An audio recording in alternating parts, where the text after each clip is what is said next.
to For Weebs, that anime podcast where we pick some good anime and some bad anime and we talk about it. My name's Leah. I will be your host this week, and with me...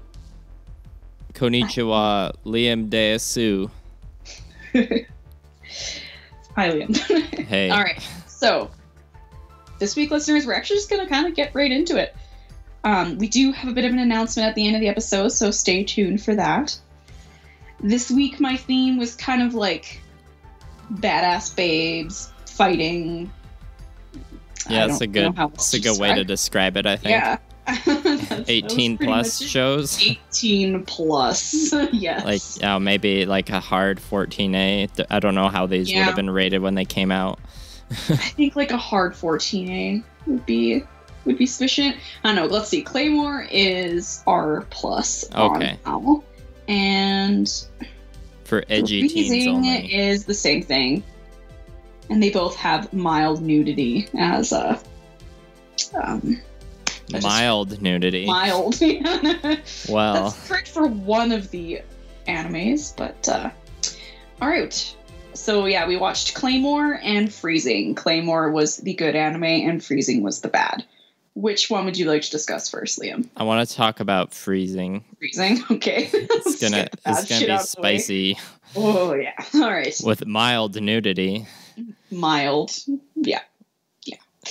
Okay, I'll read the description for it here. It's got a 7.14 on Mal. Decades into the future, humanity is under siege by an alien race known as the Novas. These inhuman beings leave devastation in their wake whenever they appear, with the efforts to stave them off becoming known as Nova Clashes. Young women, known as Pandoras, and young men, known as Limiters, are implanted with stigmata to give them superhuman powers and are trained in military academics, where they must learn to work together if humanity is to have any chance of surviving.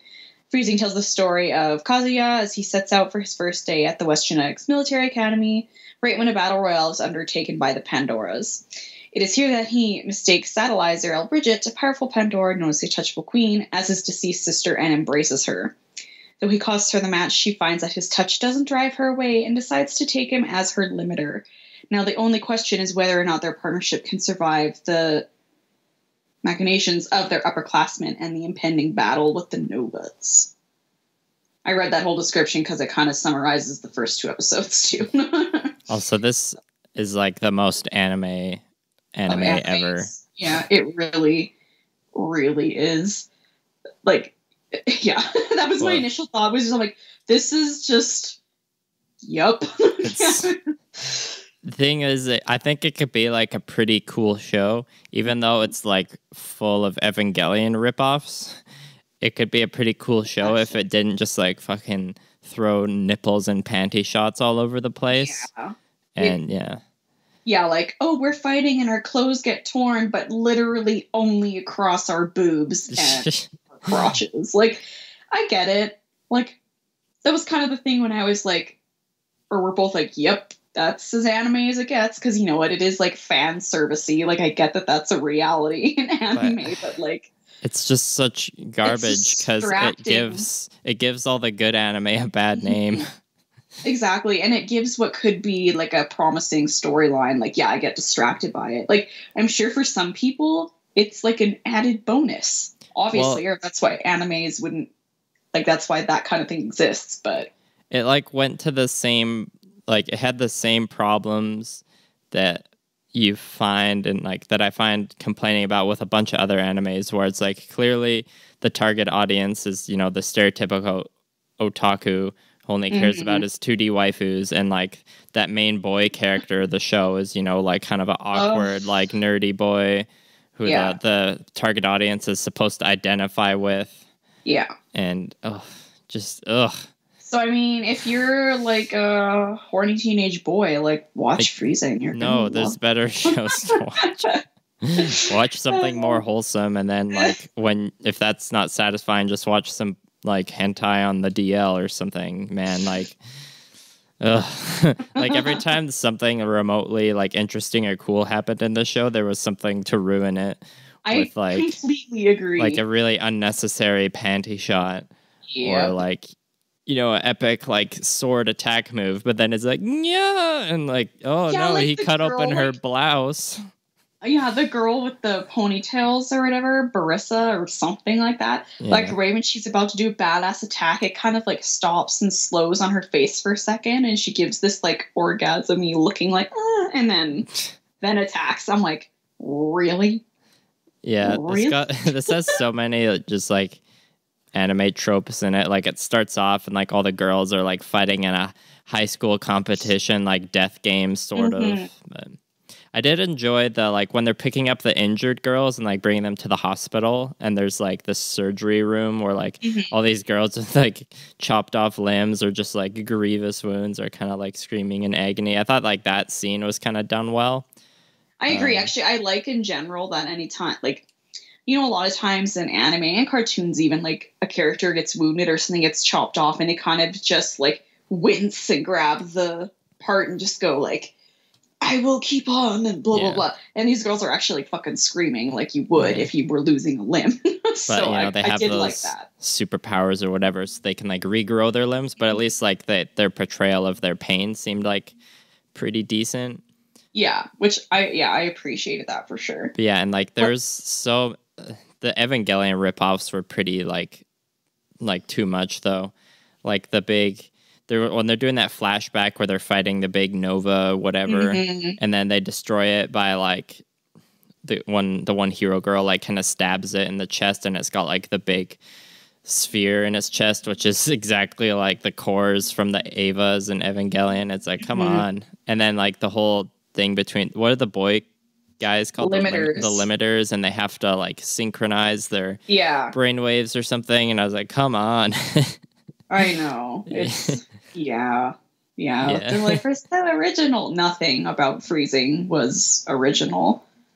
Like, and even the girl, this is more with a gaming reference, but Barissa, the girl with the like high up pigtails, the red hair, when she like goes into her Pandora stage, she looks exactly like a character named Alicia from Valkyria Chronicles. Oh yeah, nice. Same hair, white hair, same kind of power. Like, I was just like, okay.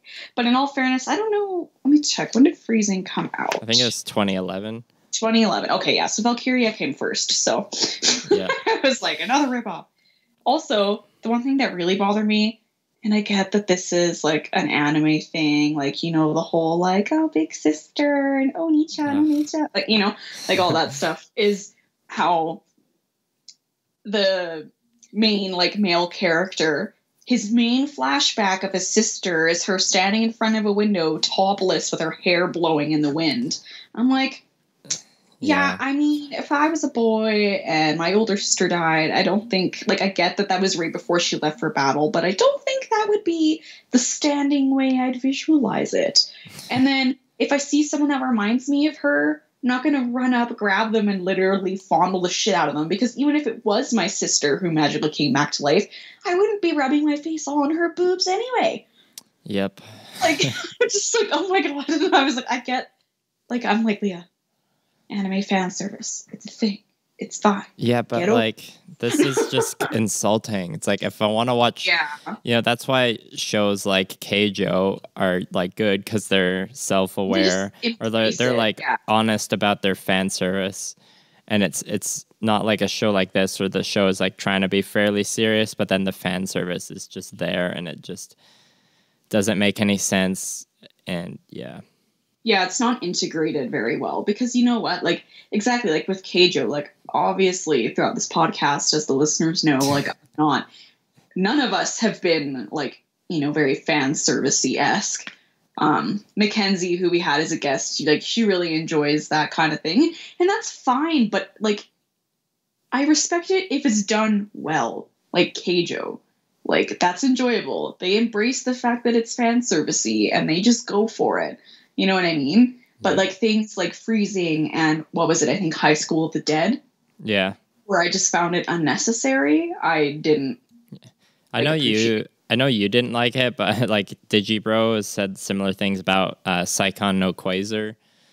Oh. Just because like that's a show where it's like kind of like based around the fan service. So like there's a reason for it to be there. So it's like you can watch or the show can be entertaining to some just because of like the ridiculousness of the concept. It's like, yeah, no, they get superpowers by like sucking on the magical breast milk. And yeah, like again, like I get that it's totally got an audience who enjoys that kind of thing, and that's great. But again, at least if it's, even though I didn't like it, yeah, like Saikon no Quasar, again, they just like embraced it and put it into the storyline. Whereas like Freezing, it's like, oh, they're battling and they magically just happen to like cut the clothes off. Like, no, come on. every time I think of Saikon no Quasar, I just think about that moth that gets drenched in blood, and like all of us going like, oh, poor moth. Yeah, basically. Yeah, I remember that. I'm like, did no one else feel bad for the moth? Yeah.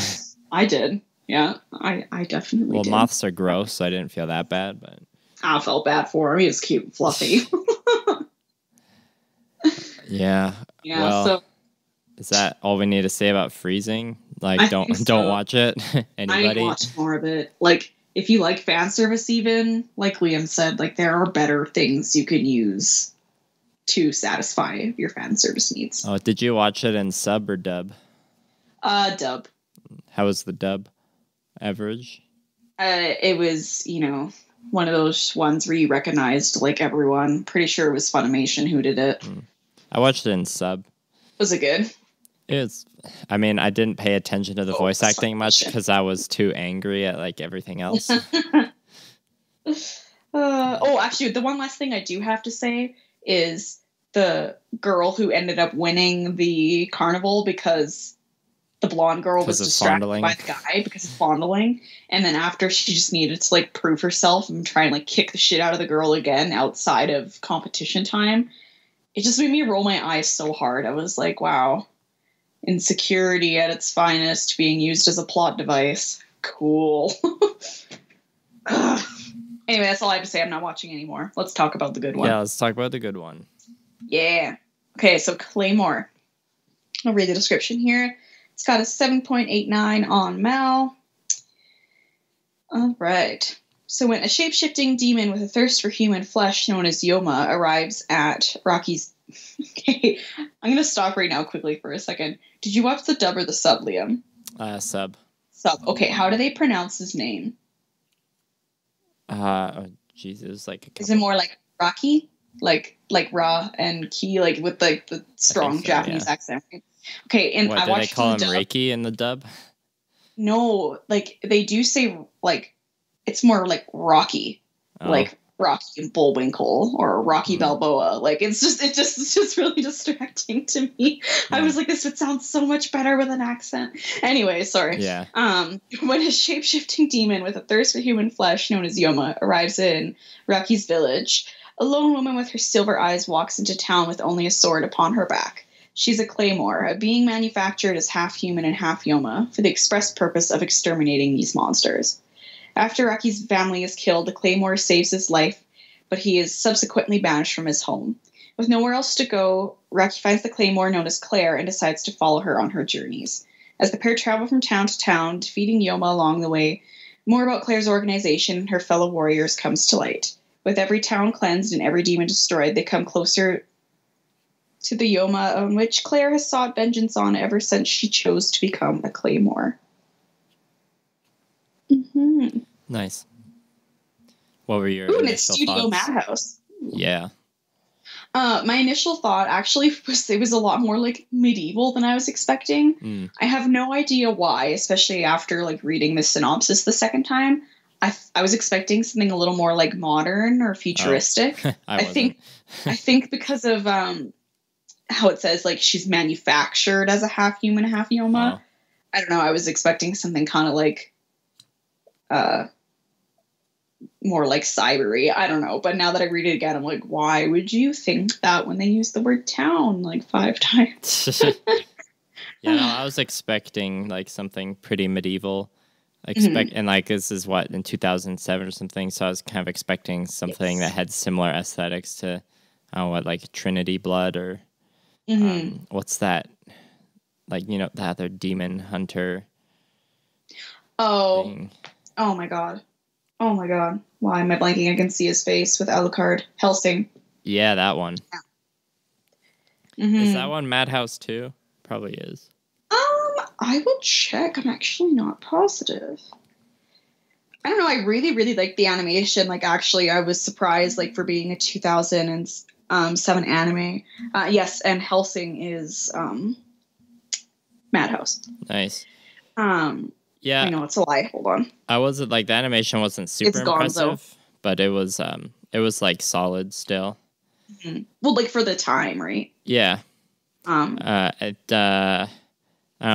first, like, the fantasy setting seemed a little plain, but like I'm sure, I don't know, it wasn't too bad. Like, in terms of the setting, it was like a fairly generic fantasy setting. The Yoma were like, they just kind of look like ghouls, I guess. But I found the whole thing very like gothic, like realistic gothic, and it kind of reminded me of oh my, what was that song? Even the animation and the setting reminded me a lot of, what did we just watch? It's on Netflix. Castlevania. Castlevania. Yeah, for sure. It kind of gave me those vibes, and like even the monsters and stuff. So. Yeah, maybe it was because I'd recently watched Castlevania and there's like a lot of different monsters in that one. And then going to this where there's like only kind of like one monster. It was like a bit lackluster, but I guess like this is like more of a long form show. And the characters were like interesting and compelling, and there wasn't like terrible fan service. So I did enjoy this one, and like the way that the exposition or the world building is done is like more smooth and natural than it was in Freezing as well, because you have you have the boy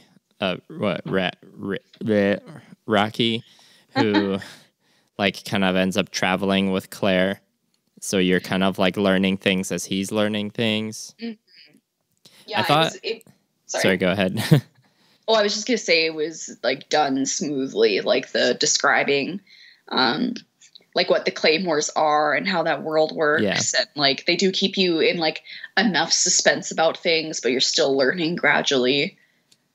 And, yeah, I guess it could be seen as, like, a tiny bit fan servicey that, like, only all the Claymores are women.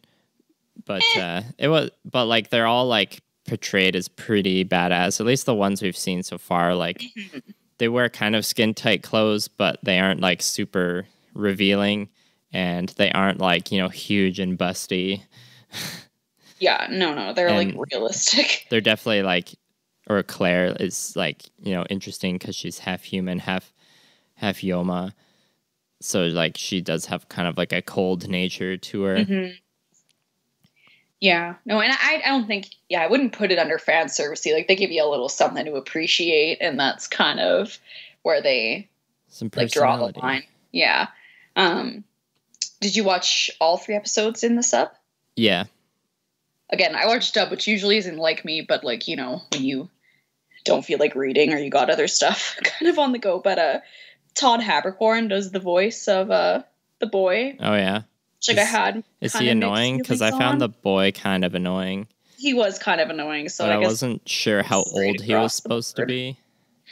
That's what I find because he looks like he should be like a teenager. Yeah, I was thinking like 14, maybe.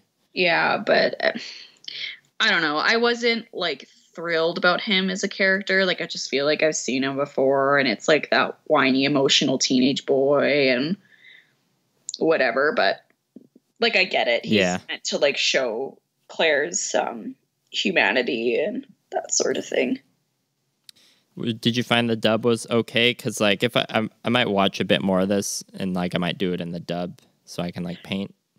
No, the dub was actually really good. Like, Rocky's voice is kind of the only one that sometimes I'm like, okay.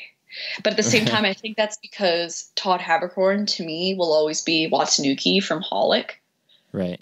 So it just doesn't he doesn't fit anyone else for me. I'm just like, But no, like, I really like Claire's English voice, and all the other characters are done really well. So I'd say like my favorite part of the 3 episodes was episode 2, and I try not to spoil much, but like episode 2 when they have the like black card that she receives, and like you learn more about, I guess, like the way the claymores like work and stuff, and I thought that was like a really cool like edgy thing, but not like edgy just for like being edgy. I thought that was cool. I'm excited to like, it made me excited to like learn more about what we're gonna, or like what's gonna happen to Claire over the course of like the 26 episodes or whatever. Yeah, and like I think just the whole secret society that, you know, is behind the Claymores is really interesting. And the man who shows up, you know, in the black suit, and he's kind of creepy and ominous and whatever. And like, I like it. I like the kind of suspense and mystery like around that organization. But it's nice because, you know, there's some animes where it's like they try too hard to keep things from you. Like they're trying too hard to be suspenseful and stuff like that. And you're like, I'm probably never going to find this out. And it's just annoying. But they kind of like just give you enough to keep you interested in a good way. Yeah, it was like what I said before. Like the exposition is like done in a fairly smooth way. Which is good. It's like it wasn't too much. It wasn't too little. It's just right. No, also, I agree. now that I've like watched and like read a ton of Berserk, it's hard to like not see like protagonists like Claire, or just in like any anime where someone has a sword. It's just like, hey, it's like Guts, but like as a different character. And now every time I'm just like, Guts, OG sad sword boy. Fair enough. Yeah. Like it's hard. I find as we've, you know, watched so much anime, there's always gonna be ones you can compare to and like, you know, call ripoffs. I'm not saying that's what you're saying this one is. I mean more like with freezing and whatever. And yeah, Claymore was not a ripoff. Right? Yeah, God, no, not at all. I just find that that's kind of the thing that's happening in anime now, at least when you watch a lot of it, is finding those things that are taking old concepts and still making them interesting. So yes, I think Claymore definitely has done that. I have some interesting things to say about that for the next episode. Yeah, for sure. Well, speaking of that, is there anything else about Claymore you want to discuss? No, the last note I had written down was just that it was a little berserk-y, so. But that's good. In the best way. Yeah, in the good way. Yeah, no, I think I'm definitely gonna watch some more. So. I don't think, like, I'm not as excited for this one as I was for, like, you know, Samurai Champloo. That's also on my list. But, I think it's gonna go on my list at least. I think it'll be a good like painting show, just because like there is like a decent amount of talking, like there is action, but it's not like constant action. Yeah, no, I agree. I think that's kind of why like I might keep watching it right now, and we'll talk about this more later. But I did watch all of My Hero Academia. Oh, are you caught up now? Yeah, so now nice. I think I'm enjoying the kind of more like somber tone of this show. Right. Yeah, like Boku no Hero Academia is like my painting show right now, but it's been a while since I've painted just because of like fucking papers that I have to write. Yeah. But yeah, there's a third season of that one coming out soon, right? So I need to get caught up. Yeah, well, we could talk about that some other time, but... Plus Ultra. Yeah, Plus Ultra. But yeah, Claymore, I think right now is just kind of, like, seems like it fits my mood, so I think I'll keep going. Cool. Yeah. Okay. All right. Well, so I guess big announcement. Yeah. Did you want to say it, or...? I can say it if you don't want to. You can say the news. So we feel like we've kind of run our format of like good and bad anime to its like natural conclusion. And same somewhat with just like having 2 hosts instead of 4. So next week there's gonna be our kind of final episode of the podcast, kind of where we just kind of like shoot the shit and chat a little bit and say goodbye. The 4 weebs name isn't gonna like die or anything, though. We're not gonna be using Podbean once the subscription runs out, but the episodes will still all be available, and I guess we'll get into the more specific details of it next episode. Mm-hmm. But yeah, I think we've had a pretty good run. I think so, almost too. 80 episodes. Yeah. So yeah, tune in to us next episode, and we'll talk more about that. Mm-hmm. And you never know what the future holds, but for now, this is what we have decided. All right. Yeah. Well, thanks for listening. Thanks for listening to this episode. We'll catch you on the next one. Woo!